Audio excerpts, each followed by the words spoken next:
Na manhã de uma quinta-feira de março de 2019, Rodrigo Menezes ficou parado na beira de um lamaçal no interior do Paraná, assistindo a um caminhão de 350 mil dólares afundar devagar na terra encharcada. 3 horas antes, o caminhão estava em pé, carregado com 28 toneladas de soja. Agora estava inclinado 40 graus para a esquerda, com o eixo traseiro completamente enterrado na lama preta que borbulhava ao redor das rodas, como se a terra estivesse viva e com fome. A cada minuto que passava, a cabine se inclinava um pouquinho mais. O motorista, um rapaz de 24 anos, chamado Fábio, já tinha saído pela janela, porque a porta não abria mais. Rodrigo era o dono da transportadora. 42 anos, 16 anos no negócio, frota de 12 caminhões. Ele tinha visto caminhões atolados antes. Todo transportador do sul do Brasil já tinha visto. Mas nunca assim. Nunca nesse ângulo. Nunca com essa carga. E nunca tão longe de qualquer coisa útil. A estrada vicinal que levava até aquela lavoura tinha sido aberta há 2 anos pela própria fazenda. 7 quilômetros de cascalho fino sobre terra vermelha. Na seca, era boa. Com 3 dias de chuva, virava uma armadilha. O fazendeiro tinha avisado que estava molhada. Fábio tinha achado que conseguia passar. Fábio estava errado. Rodrigo tinha ligado para o serviço de reboque especializado em caminhões pesados na hora que chegou ao local. A empresa era de Ponta Grossa, a melhor da região, caminhão de guincho, com capacidade para 40 toneladas, 3.500 reais a hora mais deslocamento.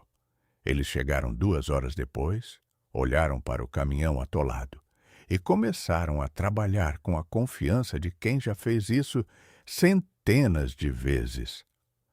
40 minutos depois, o cabo de aço deles tinha arrebentado, não gradualmente, num estalo seco e violento que fez todo mundo se jogar no chão por instinto. O cabo tinha se partido no meio como se fosse linha de pesca, e a ponta livre tinha chicoteado o ar a centímetros da cabeça do operador do guincho. O caminhão de Rodrigo não tinha se movido 1 centímetro. Tinha afundado mais 2. A empresa de reboque foi honesta. O supervisor olhou para Rodrigo e disse: "Esse aqui a gente não tira. Você vai precisar de um guindaste ou drenar esse trecho." "Sinto muito." Rodrigo calculou mentalmente. Um guindaste de grande porte. Logística. Tempo. O caminhão estava carregado de soja colhida 3 dias antes. Com aquela umidade, mais 24 horas e a carga começaria a fermentar. 30 toneladas de soja estragada.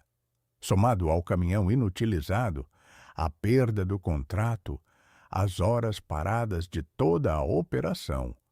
O prejuízo ultrapassava 200 mil reais. Foi quando o Fusca apareceu. Não era exatamente um Fusca. Era um velho caminhonete F-75 da Ford. O modelo antigo, cabine simples, cor que um dia tinha sido verde, mas agora era uma mistura de verde com ferrugem com cinza. O veículo desceu pela estrada vicinal a talvez 30 km por hora, parou a uma distância segura do lamaçal e o motorista desceu. O homem tinha uns 78 anos. Calça de brim desbotada, camisa xadrez, chapéu de palha com a aba dobrada de um lado. Andava devagar, não por fraqueza, mas com a deliberação de quem nunca gastou um passo à toa na vida. Ele olhou para o caminhão atolado. Olhou para o guincho de reboque com o cabo arrebentado ainda no chão. Olhou para o grupo de homens em volta e assentiu levemente com a cabeça, como se tivesse confirmado uma suspeita. Rodrigo foi até ele antes que alguém pudesse dizer alguma coisa. O senhor mora aqui perto? A propriedade que faz divisa com essa lavoura. Me chamo Arthur. Arthur Czernewski. O sotaque era daquele Paraná profundo, descendente de poloneses que tinham chegado ao estado no começo do século passado e nunca mais tinham voltado. Eu vi o movimento lá de cima. Pensei que podia ajudar. Rodrigo olhou para a caminhonete velha. Com o maior respeito pelo senhor, já temos uma equipe especializada aqui. Não conseguimos mover esse caminhão. O equipamento arrebentou. Eu sei, disse Arthur. Eu ouvi o cabo arrebentar da minha varanda. Ele olhou para o caminhão atolado com aquela calma irritante dos velhos que viram muita coisa. Você quer que eu tente? Com o quê? Rodrigo perguntou, olhando novamente para a F-75 enferrujada. Não com essa, disse Arthur. Tenho uma máquina em casa. Demora uns 40 minutos para preparar. Se o senhor quiser esperar. O operador do guincho de reboque tinha se aproximado e estava ouvindo. Ele olhou para Rodrigo com uma expressão que dizia claramente: não perca seu tempo. Rodrigo conhecia aquela expressão. Era a expressão de quem havia se tornado especialista e havia esquecido que especialistas também erram. Rodrigo olhou para o caminhão. Olhou para o relógio. Olhou para o velho. O senhor tem 40 minutos, disse. Arthur assentiu, voltou para a F-75 e sumiu pela estrada. Você precisa entender quem era Arthur Czernewski antes de entender o que aconteceu depois.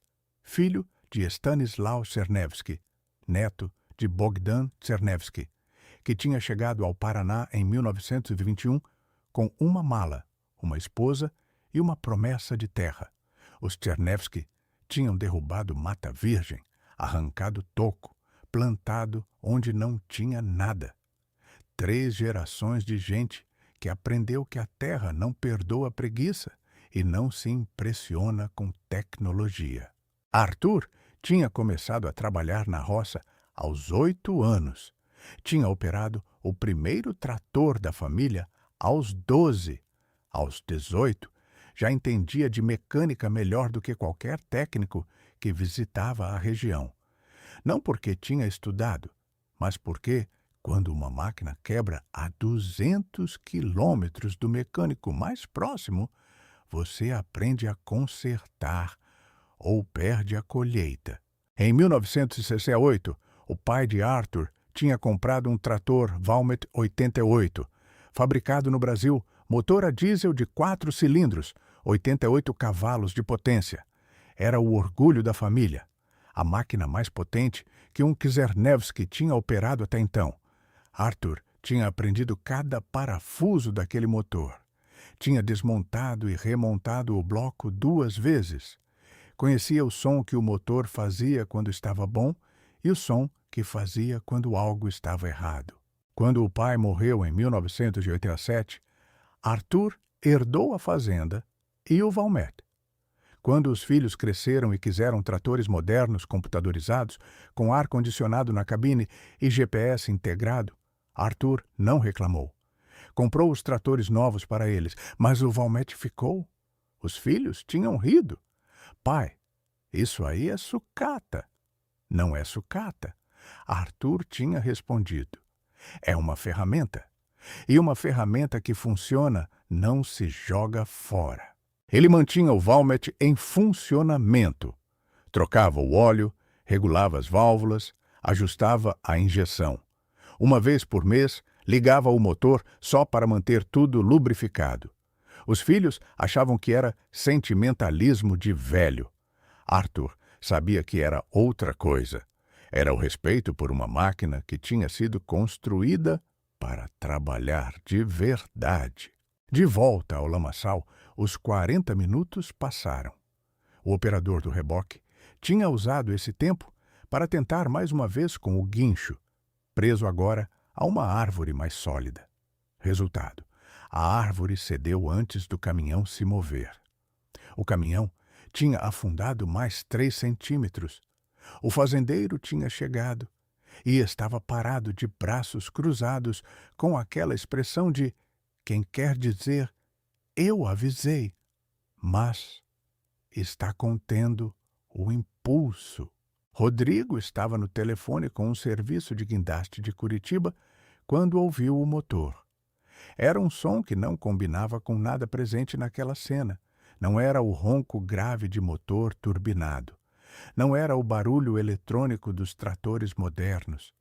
Era um som mais profundo, mais deliberado, como se cada explosão no interior do motor fosse um evento separado e completo.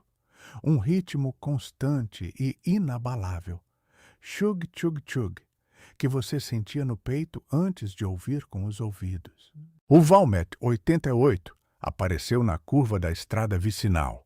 Arthur estava na cabine aberta, sem teto, sem proteção, sentado no assento de metal original, com aquele chapéu de palha que provavelmente tinha mais horas de lavoura do que qualquer trator moderno da fazenda.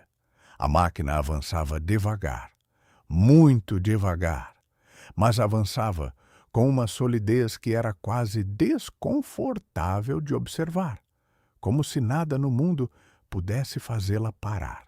O que chamava a atenção primeiro eram os pneus. Não eram os pneus originais. Arthur tinha colocado há anos pneus agrícolas de tração máxima, largos, com frisos profundos em formato de V, projetados para encontrar apoio em qualquer tipo de solo. Cada frisado mordia a terra com uma precisão quase cirúrgica. O que chamava a atenção depois era o tamanho da corrente que estava presa na traseira do trator. Elos de aço com espessura de polegar, escuros de óleo e uso, com um mosquetão industrial na ponta que parecia ter sido forjado para segurar o mundo. O operador do reboque olhou para a máquina. Depois, para Rodrigo. Depois de volta para a máquina. Isso aí tem o quê? Uns 60 cavalos? Disse ele, numa voz que misturava ceticismo com algo parecido com curiosidade involuntária. 88? Disse Rodrigo, que tinha pesquisado rápido no celular enquanto esperava. Meu caminhão tem 400 e não moveu nada. Rodrigo não respondeu. Estava olhando para Arthur descer do trator com a corrente no ombro. O velho não pediu licença para ninguém. Foi direto para o lamaçal, testando o chão com o pé a cada passo, lendo a terra como quem lê um texto familiar. Chegou até o eixo traseiro enterrado do caminhão, estudou a estrutura por um longo momento e então prendeu a corrente num ponto específico do chassi, não na traseira, não onde o cabo do guincho tinha sido preso, mas num ponto lateral, num ângulo calculado que Rodrigo não entendeu imediatamente. Rodrigo foi até a beira do lamaçal. Por que prendeu nesse ponto? Porque o caminhão não está preso de frente para trás, disse Arthur, sem parar de verificar a conexão. Está preso pelo ângulo. Ele entrou torto e foi afundando torto. Se você puxa de frente, está puxando contra o ângulo de resistência. Precisa puxar de lado primeiro para alinhar, depois para frente. O operador do guincho ficou quieto. Era uma análise que ele não tinha feito. Arthur voltou para o trator. Posicionou a máquina não em linha reta com o caminhão, mas num ângulo de uns 35 graus em relação a ele. Ajustou. Olhou para trás. Ajustou de novo. Quando ficou satisfeito, olhou para Rodrigo. Manda todo mundo recuar uns 20 metros. Se a corrente arrebentar, ela vem feito faca. Todo mundo recuou. Até o operador do reboque, que recuou sem discutir, o que por si só já era uma informação. Arthur colocou o Valmet em primeira reduzida. Você precisa entender O que é primeira reduzida num trator antigo como o Valmet 88? Não é uma velocidade, é quase uma negação da velocidade. O trator praticamente não se move, mas a força que chega às rodas nessa marcha é desproporcional, quase absurda. É mecânica pura. Quanto mais você reduz a rotação, mais torque você multiplica. O Valmet naquela marcha não ia a lugar nenhum depressa, mas iria. A corrente ficou tensa. Não foi rápido. Não foi dramático.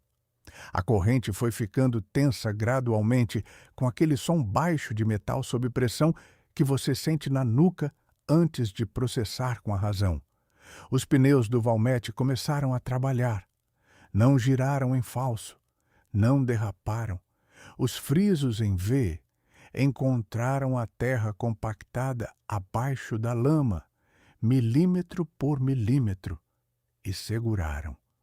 O caminhão não se moveu. Por 10 segundos, não aconteceu nada. Rodrigo estava com a respiração suspensa. O fazendeiro tinha descruzado os braços. O operador do reboque estava parado com as mãos no bolso, olhando. Então, o caminhão tremeu. Não foi movimento, foi tremor. Uma vibração que percorreu o chassi inteiro, como se o veículo estivesse acordando de um sono profundo. A lama ao redor do eixo traseiro borbulhou e o caminhão girou. Não para frente, para o lado, 2 graus, 5 graus. O ângulo estava mudando. Arthur não acelerou. Manteve a pressão constante, igual, inabalável. O Valmet continuava no mesmo ritmo. Chug, chug, chug. Como se não soubesse que estava fazendo algo que equipamento moderno não tinha conseguido.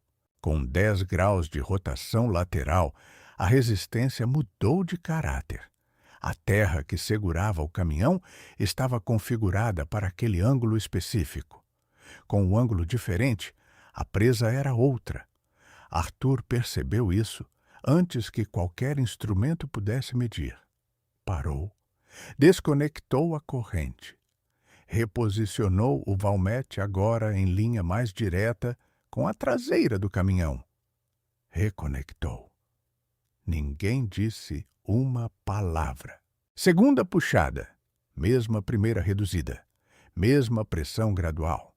Desta vez, quando a corrente ficou tensa, o caminhão não tremeu. O caminhão andou. Devagar, com aquele som horrível de sucção que a lama faz quando libera algo que estava segurando com força, 1 metro, 2 metros. Os pneus traseiros do caminhão emergindo negros e pesados. 3 metros, 4 metros. As rodas encontrando resistência sólida. E então, o caminhão estava fora. Não inteiramente. Ainda estava inclinado, ainda estava com 2 pneus na lama, mas o eixo estava livre e havia chão firme embaixo. Fábio entrou na cabine, ligou o caminhão e, com as rodas dianteiras tracionando e o Valmet ainda puxando pela corrente, o veículo saiu completamente do lamaçal em mais 40 segundos. Estava na estrada, firme, de pé. O fazendeiro foi o primeiro a falar. Disse uma palavra, baixinho, em polonês, que ninguém entendeu, mas pelo tom era algo entre incredulidade e respeito. O operador do reboque ficou olhando para o caminhão, depois para o Valmet, depois para o caminhão de novo, com aquela expressão de quem está recalculando alguma coisa fundamental. Rodrigo foi até Arthur, que estava descendo do trator, com a calma de quem terminou uma tarefa comum. Não havia palavras óbvias para aquele momento. Rodrigo tentou 3 aberturas diferentes na cabeça e descartou todas. No final, disse apenas: "Como o senhor sabia?" Arthur dobrou a corrente com cuidado antes de responder. Meu pai ficou com um caminhão de madeira preso nessa mesma baixada em 1959. Mesmo tipo de terreno, mesmo problema. Ele tinha tentado puxar direto e não tinha saído. Aí ele estudou o buraco, viu o ângulo e resolveu diferente. Demorou 3 horas, porque o trator que ele tinha era menor que o meu. Mas saiu. 60 anos de memória aplicada num problema de 2019. O Senhor me salvou uns 200.000 áralas, disse Rodrigo. Arthur colocou o chapéu de volta, que tinha tirado para limpar o suor. Não fiz nada que meu pai não tivesse me ensinado. A terra não mudou, o problema não mudou, a solução também não mudou muito. Rodrigo olhou para o Valmet 88. A máquina estava parada com o motor ainda ligando. Aquele ritmo constante e paciente que parecia não ter pressa de ir a lugar algum e, ao mesmo tempo, parecia capaz de ir a qualquer lugar. Eu ia jogar fora esse tipo de equipamento, disse Rodrigo, mais para si mesmo do que para Arthur. Na minha frota, tudo novo, computadorizado. Eu sempre pensei que mais tecnologia era mais capacidade. Arthur olhou para o caminhão moderno, cheio de eletrônica e sensores e sistemas de assistência, que tinha ficado preso em 3 metros de lama. Tecnologia nova resolve problema novo mais rápido, ele disse. Mas problema velho, às vezes, precisa de resposta velha. A questão é saber a diferença. Rodrigo tirou o talão de cheques. Quanto devo ao senhor? Arthur fez um gesto com a mão que dispensava a pergunta. Não é preciso. Mas se quiser fazer alguma coisa, tem uma escola rural aqui no distrito que está precisando de material. Os professores pagam do próprio bolso. Rodrigo escreveu um cheque. Não foi um valor pequeno. Arthur olhou para o valor, dobrou o cheque, colocou no bolso da camisa sem comentário.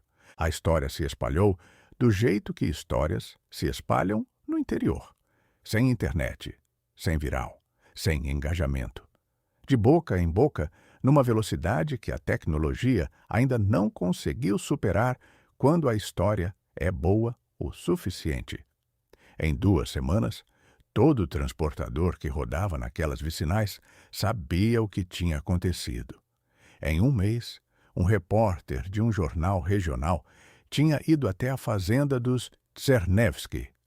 Arthur não gostava muito de falar para a câmera, mas falou. O repórter perguntou se ele achava que o Valmet era superior aos equipamentos modernos. Arthur balançou a cabeça. Não. Para a maioria das coisas, os tratores novos são melhores. Mais confortáveis, mais precisos, mais rápidos.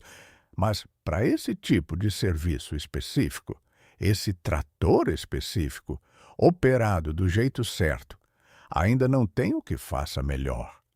Não é sobre o trator ser superior. É sobre conhecer o que você tem e saber quando usar. O repórter perguntou se ele tinha medo de que o conhecimento de operar máquinas antigas se perdesse com o tempo. Arthur ficou quieto por um momento. Tenho, disse.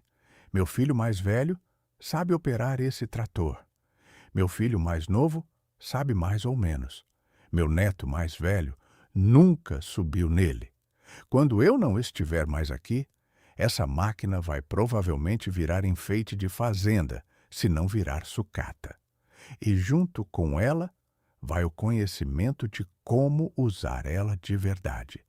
Isso sim me preocupa, não a máquina, o conhecimento. Rodrigo Menezes foi até a fazenda dos Czernewski uma segunda vez, 3 meses depois. Não para agradecer de novo, para aprender. Passou um sábado inteiro com Arthur, ouvindo sobre torque e ângulo de tração e leitura de terreno. Coisas que não estavam em nenhum manual de logística. Coisas que não tinham aplicativo.